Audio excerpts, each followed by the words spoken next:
Hey Bear, so I was on this call recently with a bunch of random people outside of my company, and it was quite a fun experience because some of the people were completely unfamiliar with the tech. So a guy was trying to find the chat button and couldn't do that.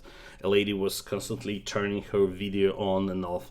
Some people were not able to mute and unmute themselves properly, and we kept hearing background sounds and noises, etc., etc. It was very funny to me and reminded about good old days when I just joined IT.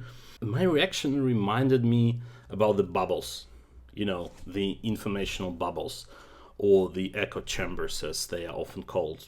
Essentially, like all the information you consume tends to mostly align with your worldview, and the algorithms that the social networks are using or the Google is using also support this position. So the more you use some social network, the stronger your bubble becomes, the more information that supports your beliefs and your worldviews and your alignments you see, and the less opposite things. Anyways, you live in your own info bubble, and the algos are getting better and better, so it's harder and harder to get outside of the bubble. And of course, we as humans have evolved that we don't like to see the things that don't conform to the knowledge we have. We also have the confirmation biases, where if I see the information that aligns with my worldview, I tend to believe this information more than the things that are opposite to my worldview, just because my brain doesn't like to be challenged. We interpret the information that we like better, we remember it better, etc., etc. So there's whole lots of psychological researches on this. The longer we live in this world, the better the algorithms are becoming, and AI is on its way to start rewriting the algorithms.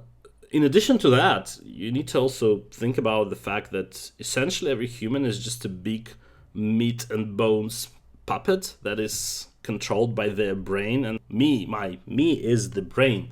The rest, just appendages that move things, provide food to eat, and the badly evolved sensory organs like eyes, ears, and the way my eyes work is probably slightly different from the way your eyes work, which means that maybe your red or your blue color is a bit different than my blue color. So not only we read and see and view and remember different information, we also see the world. We physically see the world slightly differently, which means essentially my picture of the reality is completely different from your picture of the reality. Even though we are probably in a somewhat close groups, we both work at IT, live in Poland, like D&D, although I like it a bit more than you do.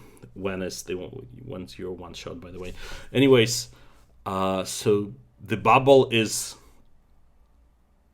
in the algorithms, and the bubble is also in your brain. How do we even live with that? And is this a horrible thing? Is it gonna get even worse and lead to a massive divide between people? America is probably a good example, where the reds and blues are fighting amongst themselves like crazy. It's literally like the nation is split into two. Or can we challenge that, maybe? And what I try to do, maybe, I don't know if this is challenging the bubble, but I try to remind myself from time to time that everyone is the hero of their story, right? So in my life, I am the main character, and I've had all those interesting and fun and challenging and horrible events happen to me, and my background is rich, and my thoughts are deep, and my story is complex.